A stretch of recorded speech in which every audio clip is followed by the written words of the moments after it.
Hey, and welcome to the second episode of Right Hand Drive Guys. Today we're going to talk about where we're at today in our right hand drive quest to fulfill our dreams. So, Aaron, where are you at? What are you driving? What's the car of choice? Car of choice is definitely Skylines, right? I have a four-door R32 GT and that's what I got for now. What about you? So currently in the stable, I have an R33 GTR 95 with, I think it's got like 120,000 kilometers, but I swapped out the cluster for the Nismo Junt. Had to. Yeah, so, to me, it's got 19,000 kilometers. So it seems that, I don't know. Title says otherwise, though. So, yeah, we're going to chat about our cars. We're going to kind of lay out where we're at with them in the whole build process, what we've done to them so far, where we're headed with them, and maybe even share a few little stories about the heartaches throughout the process. So you got the R32 4-door, Yep. Great choice, instead of just a 2-door like everybody else. Right. And so how many kilometers you got on that bad boy?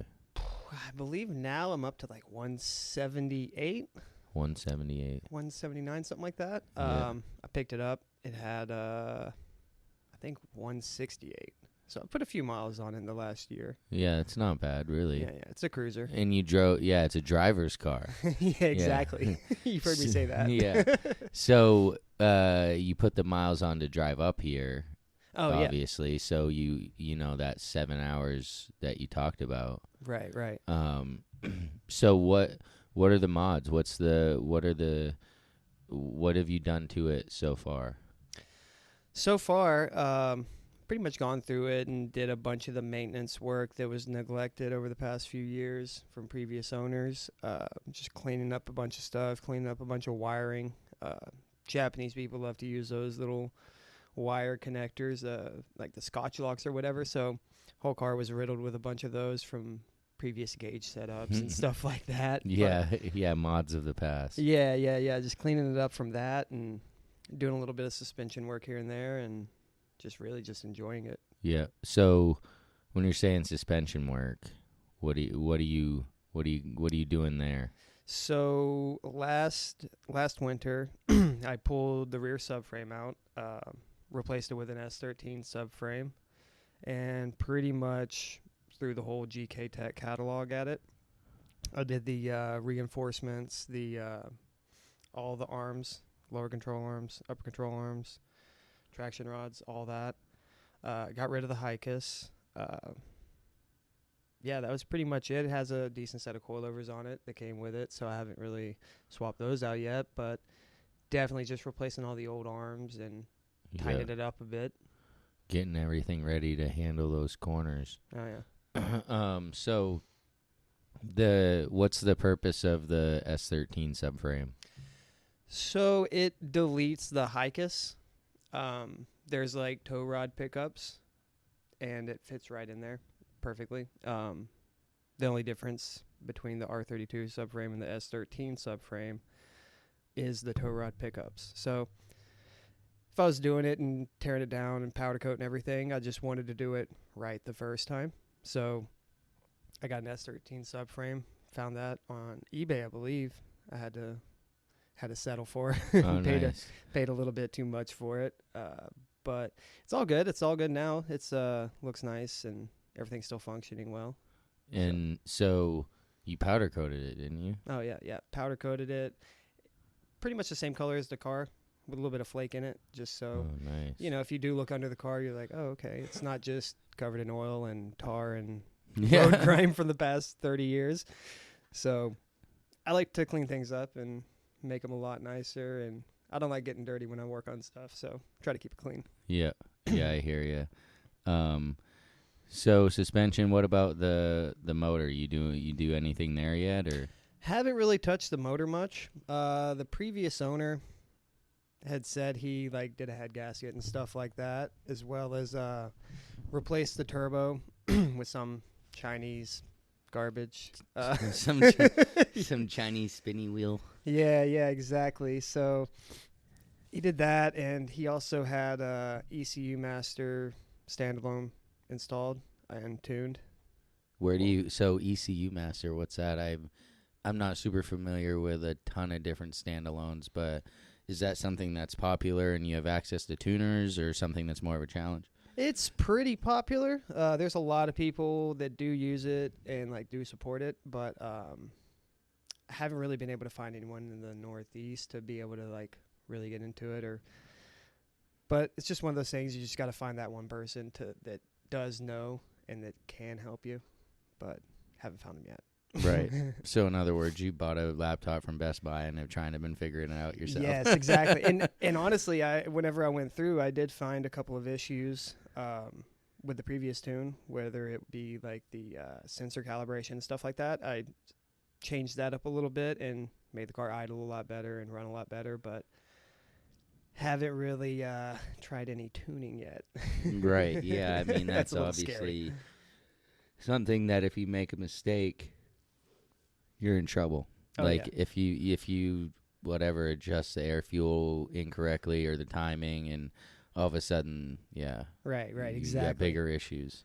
Yeah, exactly. That's one of those things I'm like, I might get my feet wet with it in a bit, but not rushing to, because the car runs and drives fine right now.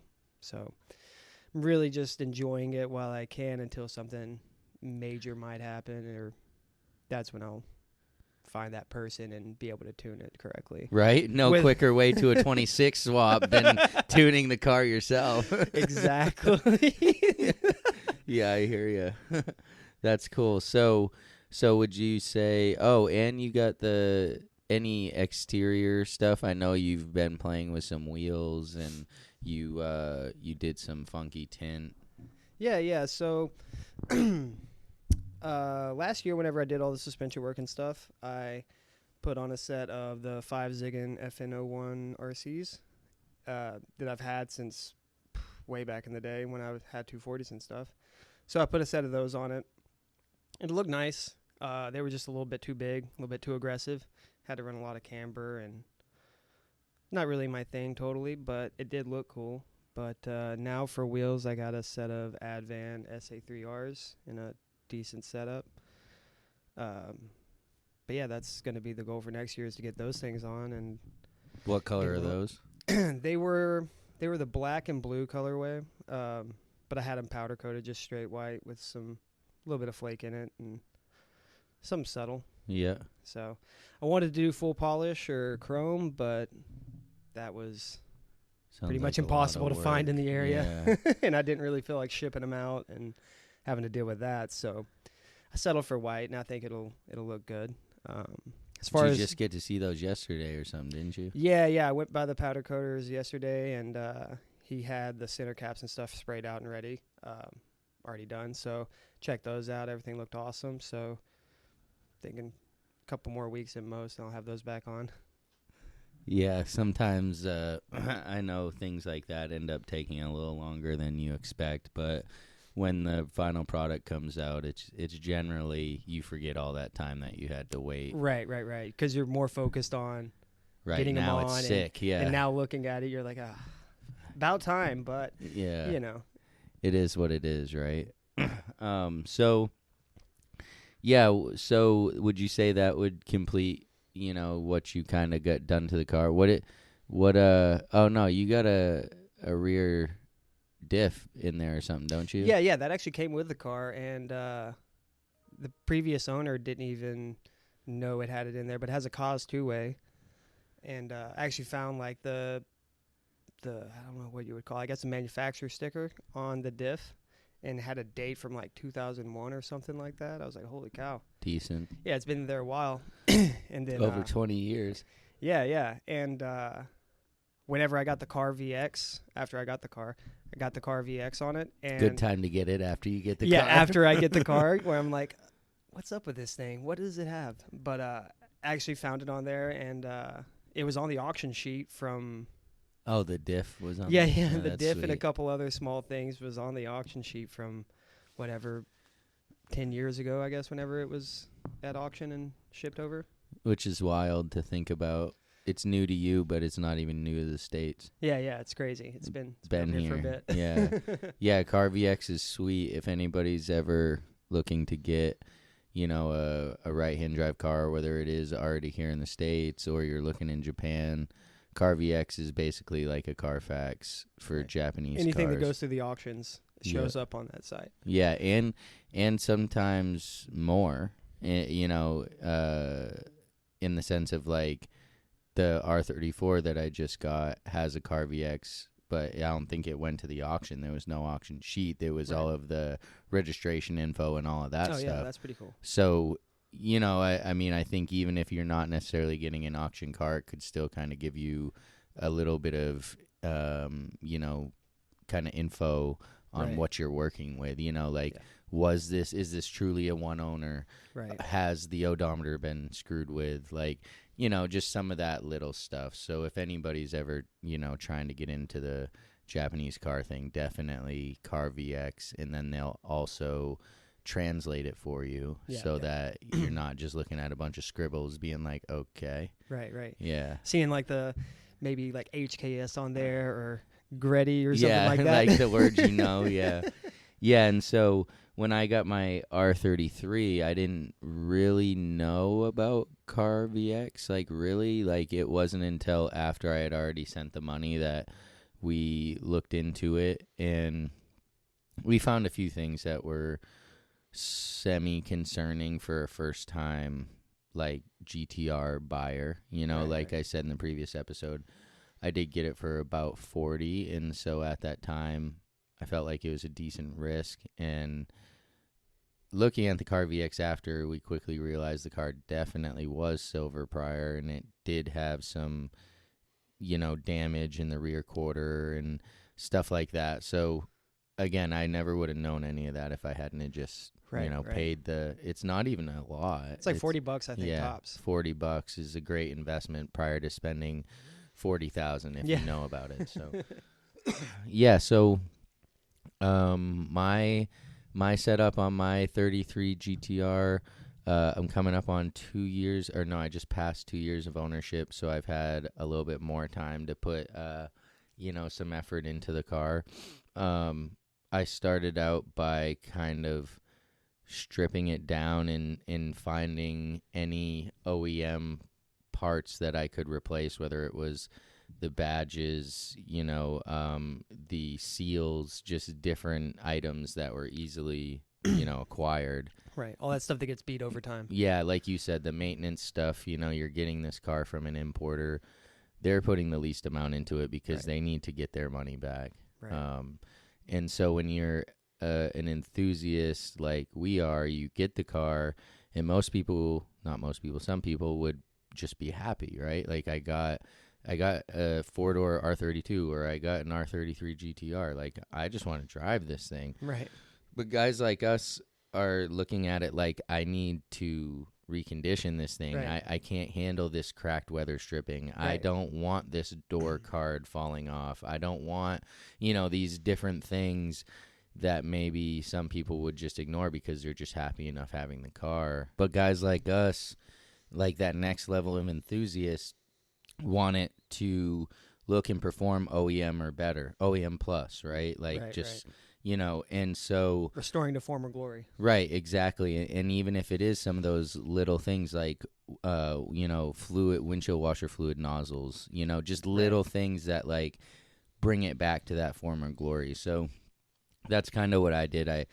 I went through it that first year or first winter and really replace some of those items. And so after that, the following, I drove it, and, it was awesome. It's an R33 GTR, but it's not, insanely powerful or crazy, fast, So I sent it away to Sissio Performance in Virginia and had them do a bunch of different stuff, oil pump, water pump, timing belt, V-cam, new HKS turbos, the full, Nismo intercooler piping and intercooler, and then an AEM standalone.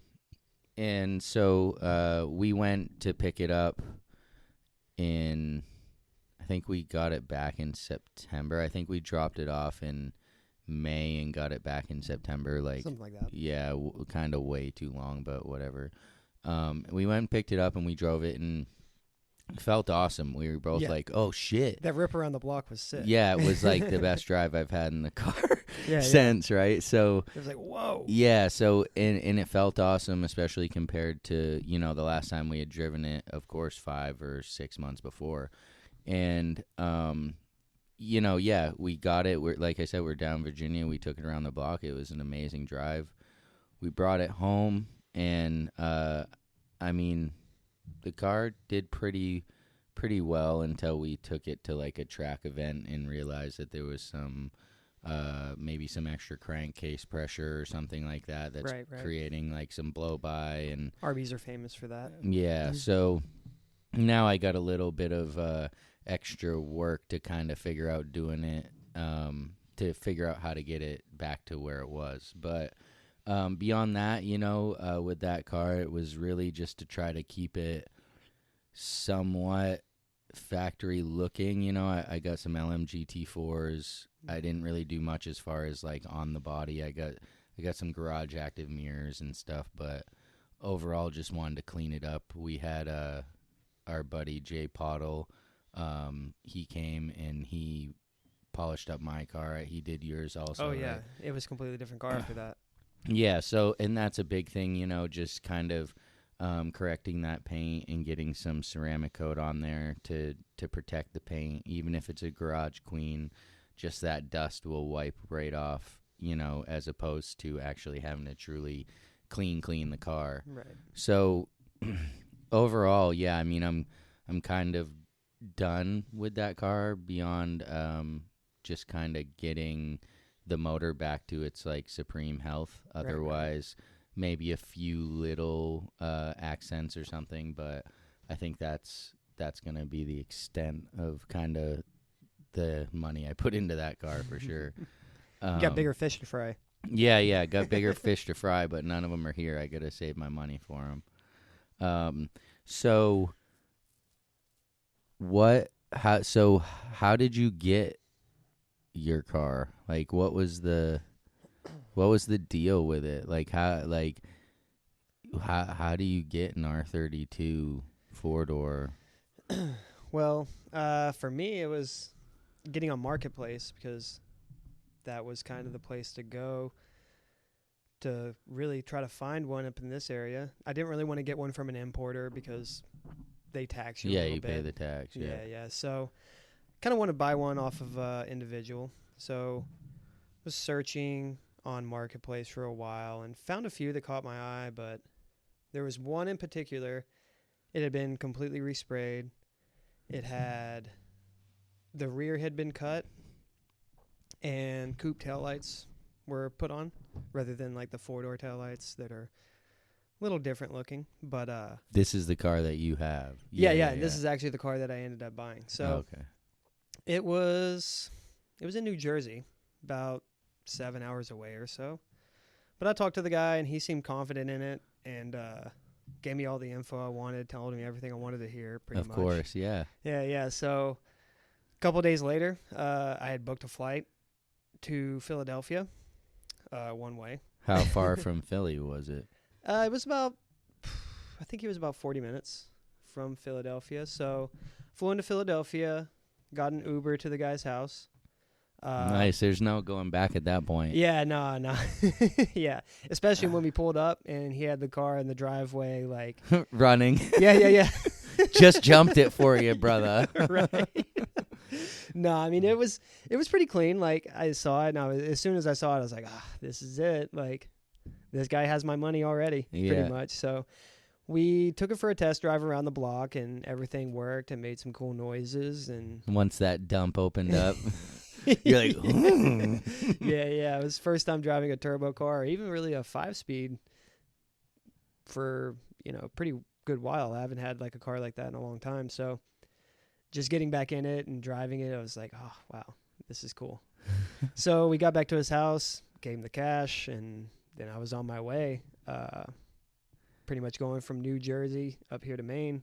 It's about a 7-hour drive. And yeah, I didn't realize it at the point, but I had to drive through New York and like New York City. Oh, wow. Yeah, it was a mess.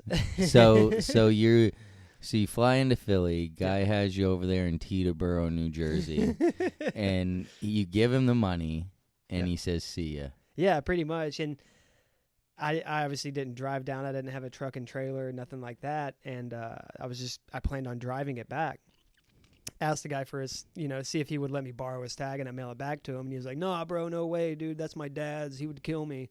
And I'm like, "What? Come on." Like, your dad's tag? Like, yeah. Whose car is this? Are you selling your dad's car? What's going on? Are they out of town? What's going on? Yeah. Yeah, so he doesn't let you take the tag, so you're driving 7 hours, no tags. Yep, in R32. Wow. Yeah. Must have Loud been hard exhaust. to pull your balls out of that seat once you got home, huh? Huge. Driving through New York City, no tags. Like, yeah, it was a little sketchy. I didn't think it was that big of a deal, but then, whatever. We got to the George Washington Bridge, and that's like, whatever, a $15 toll or something like that. And I was like, okay, cool, I'll pay the toll. But they don't have toll booths, so just had to, sneak past that and just hope a cop wasn't anywhere in the vicinity to see me drive through without no tag. Who's this jerk in this mail car driving on the wrong? Yeah. Seriously. So, but yeah, I made it back safe and sound and no issues. It was definitely an adventure. Yeah, I bet you were kissing the ground by the time you got back. Like, whew, didn't have to do a motor swap in the middle of the... Nah, none of that, And it was just cool, getting acquainted with the car on that drive and just... figuring it out. Yeah, and feeling so nostalgic from 10, 15 years ago when I was into 240s and stuff. It was has the same smells and the same sounds and just getting right back into it. It really... The Japanese skinny cigarette smell. Yeah, exactly. Yeah, it was good. Had a smile on my face the whole way back. So, but you get it back 7 hours, no major issues. What about registering it? Yeah, so that's another thing. Maine had this weird thing where they were declining registration on, JDM cars pretty much. So I thought it just had to do with the K cars and the mini trucks and stuff like that. But whenever I went to the town office to register the car, they pretty much told me no. And that was the end of that Actually, road. They did tell you no. Yeah, they said... It wasn't even pretty much. Yeah, they were just like, no, you can't do anything with this. And I was like, well, who can I talk to?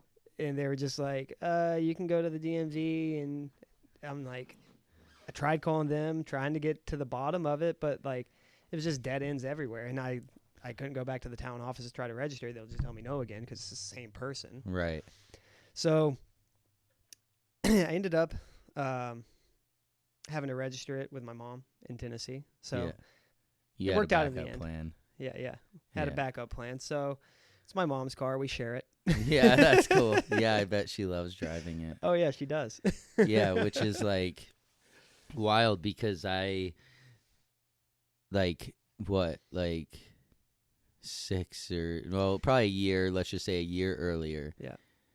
Go to the town office. Yeah. They call the DMV. They get the original sticker price for an R33 GTR. Yeah. Charge me. I know. And they charge me all my excise and all of these taxes.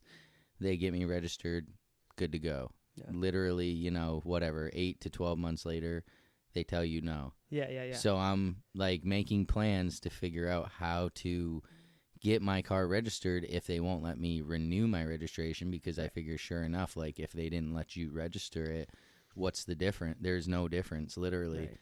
So I'm calling my sister down in Florida. I'm doing the research on the Vermont plates, the Texas plates, the Montana plates, whatever I can get. And I walk back in to my town office to renew, just tucking a turd, just come on, this is gonna suck. So much anxiety because you're what am I going to do next? Like, I don't, Right. but no, they handed me the next year's stickers and said, see ya. And I I'm know. like, wow. And to this day, I've heard of several other people like having right-hand drive cars up here and having no issues at all. And I'm just like, what gives? Why me? That is weird how you just had that perfect storm of Yeah. the phone calls that got to the wrong person. And And even crazier, the lady at the town office had looked at the title and she was like, "Oh, Nissan Skyline. My son had a bunch of these when he was in the Navy."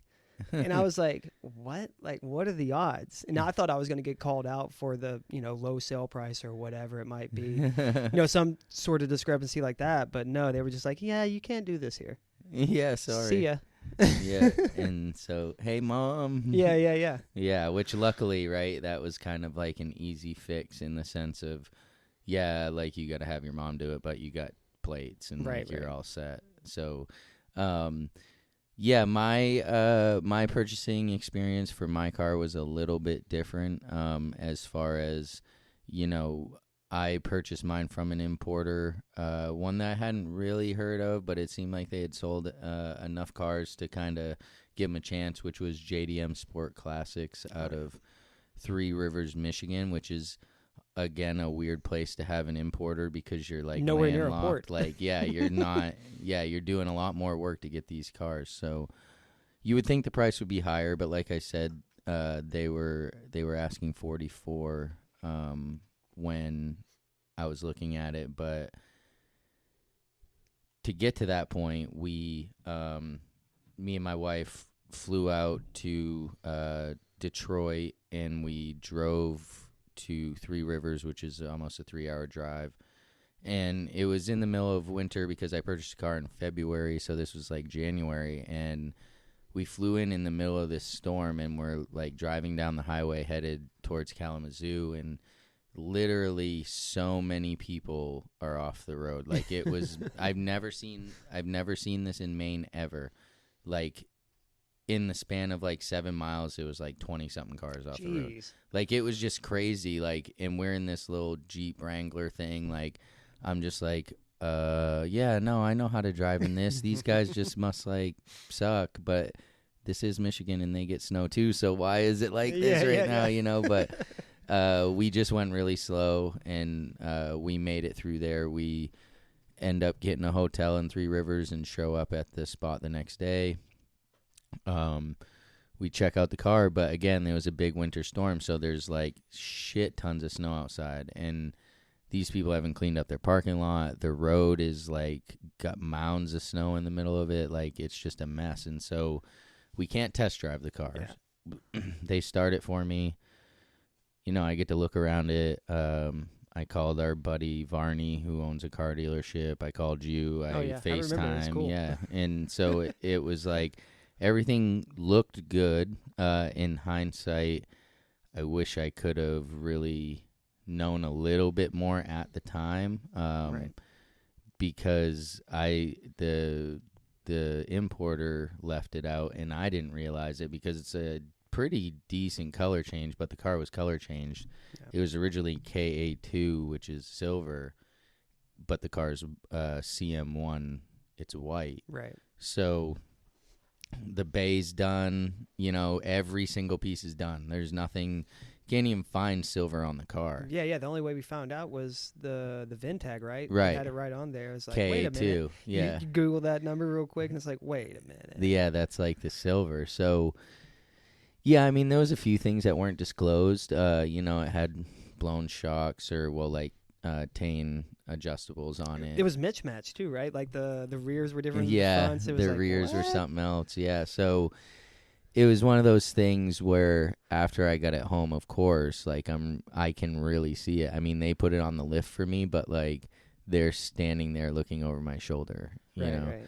And so, anyways, I end up getting the car for $40 because of these issues and the fact that they weren't disclosed. Right. So they refunded me $4,000, which is like kind of unheard of. That's why I can't really speak too ill of them, because they were willing to make it right in the best way possible. Right. For the circumstance. They just didn't have a clue what they had, really. Yeah, after like really looking at them, like that's probably one of 4 or 5 GTRs they've even ever had. Right. A lot of the key cars, a lot of the Hiluxes and stuff like that. Right. So basically the guy was like this super Irish guy. He was like legit Irish, and the story is that his dad owns the biggest importing company in Ireland, and he grew up doing the business with him, and he had met this American woman who became his wife, and so he moved over here to Michigan, and his dad helped him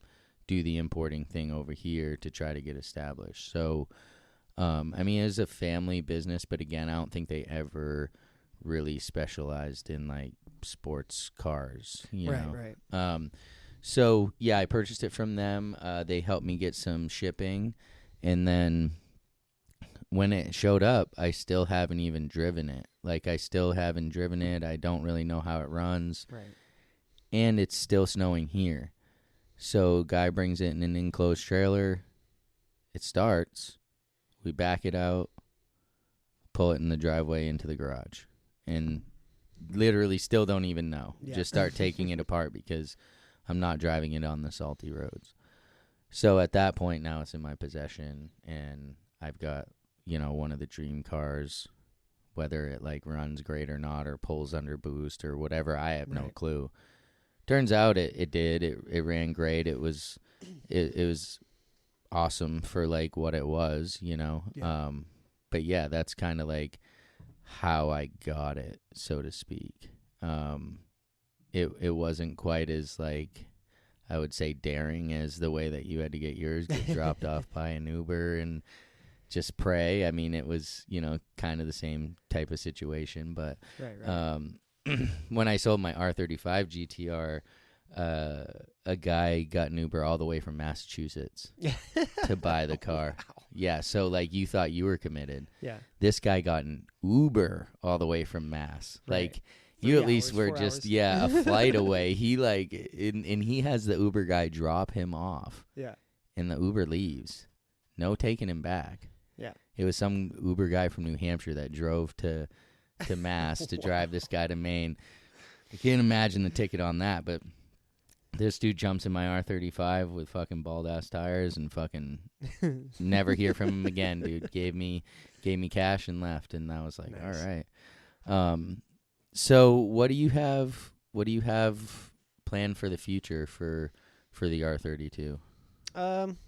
So right now, I've got a bunch of parts for the front end, to redo all the front end suspension stuff. Again, I went with the GK Tech catalog pretty much, and got the whole knuckle kit, the upper control arms, the lower control arms, tension rods, all that. So that'll be cool to replace all that, and then all the suspension will be completely refreshed and nice. Not really sure what I'm going to do with the outside yet.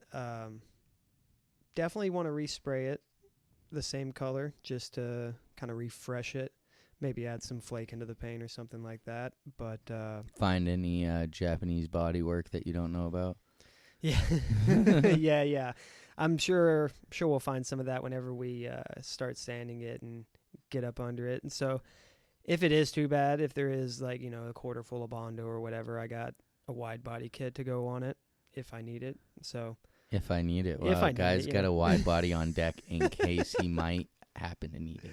yeah, because you never know. I mean, with these old cars, you start getting under the paint and seeing what's under there. You're gonna be like, holy cow. Gets scary. Right. But for me, it's a driver's car, so I don't mind, cutting quarters and putting the wide body on and making it like that. So That's a definite advantage of purchasing a car that is more realistic in the sense of it's not this GTR that like you're scared to cut the quarter panels, right? Right. You're scared to like ruin this like virginness of this car. Right.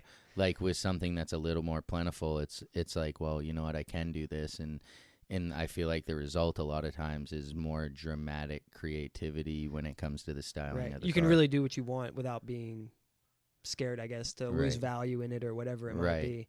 And in this case, the rear has already been cut to have the coupe taillights and all that. So, yeah, I'm just basically waiting to see what I find under there. But, yeah, I mean, for the future, it's pretty much just trying to clean up the outside. I got a different hood to go on it. Looking for front bumper and side skirts.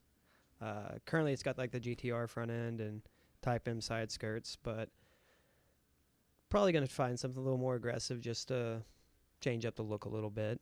Bomex body kit. Yes. Right from back in the day, the big catfish one. Yeah. The Black Widow. The Black Widow. the favorite page of all your favorite magazines. Yes, dude, the body kit page. Yeah, dude. No, that's how I picked out what, like, the list of my first cars that I wanted was by the body kits that were available in the back of the magazine. Dude, you remember like the was it the Evo 3 style body kit that was super popular with the fog lights that no one ever got the fog lights for? Yeah. It's just 2 huge holes. Yeah, Classic. No, your buddy had that on his Civic, the Evo 3 body kit on his Civic. You're like, all right, dude. With the one Lambo door? yeah, because he could only afford the one hinge. Right. That's dope. Hey, that's those guys today might have some of the most beast time attack cars. Who knows, right? Yeah, who knows where those people are? You have to start somewhere, and during that time in the industry, that type of rice, so to speak, was actually like a standard. Right. Like it wasn't even at that time. Nobody was shitting on you for having an Evo 3 body kit, regardless of what it was on, that was because dope. you had it. Yeah, you had it with the underglow and the chipped fiberglass and everything. Yeah. Like, it's just how it was. So, yeah, I mean, the future for me with this car, like I said earlier, is kind of like just drive and enjoy it once I can get the motor or turbo back to where it needs to be. Like you said, I have now acquired 2 R34s, a GTT and a GTR, so that's going to be my focus, although those did pretty much drain my funds. So there's not really, much there for going crazy. I did just get the EL garnish for the rear of the R33, nice. Which is a currently, like, underneath the trunk lid, there's a little garnish that says Skyline, but it's painted white just like the rest of the car, so it kind of isn't noticeable. But this garnish replaces that with like a clear garnish that matches the turn signals on the taillights, but it lights up itself. Where it says Skyline is backlit. Right. So, and that's a factory option. So it should just kind of spice it up a little bit and not make that so bland, and something you don't really see on a lot of cars, period. So, right. But yeah, I mean, with that car, I'm happy with it. It's got all the interior stuff I would want. It has all the exterior stuff. I think that I would, it's got the R35 brakes. Like, I just can't really do much else to it without taking it past the point of where my, like, ideal setup was. If you do too much, you can't even enjoy it. Right, exactly. Because you're too worried about these about expensive ass parts. Right. Because you don't put replica shit on that car, right? Like, I would put replica shit on, like, maybe the R34 GTT. Right. I wouldn't be so concerned about that, because my personal, not every car guy's like that, but my personal standard for my car, because of what it is this certain, like, path for it, right? Just like maybe yours too, right? Like, you got this certain path and this end image inside of your head of, like, where that car would be when you consider it, quote unquote, done. Right. So. What do you mean it's never done? Right. Well, that's the thing. I'm trying to figure out where that line is, but we do have the R34 GTR over in Japan that we're going to be able to drive and experience in Japan, and who knows where that'll take me, right? When you're driving the car in Japan with all of the... Straight to the Wangan. Right, but like all of the up garages and the Nismo factory and all these different places that you're going to get kind of lured into. Yeah. oh, well, we could throw this in the trunk and install it in that parking lot we saw. Like, you know, Right. and so now all of a sudden it becomes this thing in Japan, you know, before it even gets over here. So I have to premeditate that. So I have a few funds left over to do that type of thing. But yeah, no, my current car, I'm pretty happy with it, minus the engine issues, and I'm really excited for this summer to just be able to get it on the road and hopefully not get hit or anything like that, you know, Yeah. because that is one of the worst things about owning these cars that a lot of people don't realize, right? Like if your car gets hit at an intersection and let's just say the whole rear quarter gets folded in, like you're pretty fucked.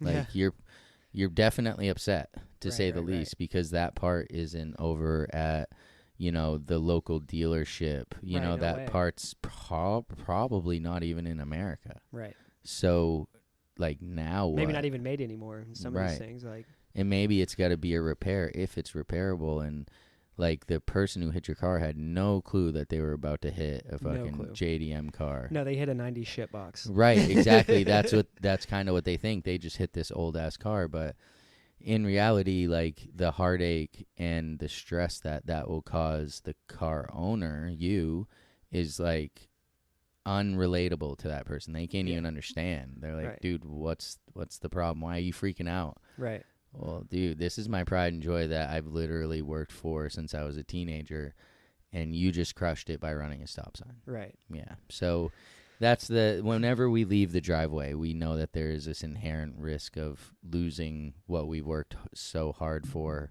or at least having a major setback. And then beyond that, the insurance carrier for them, Yeah. they're like, wait, what? What do you mean? You know, like an R33 GTR, let's just say, goes for today $65,000, right? Yeah.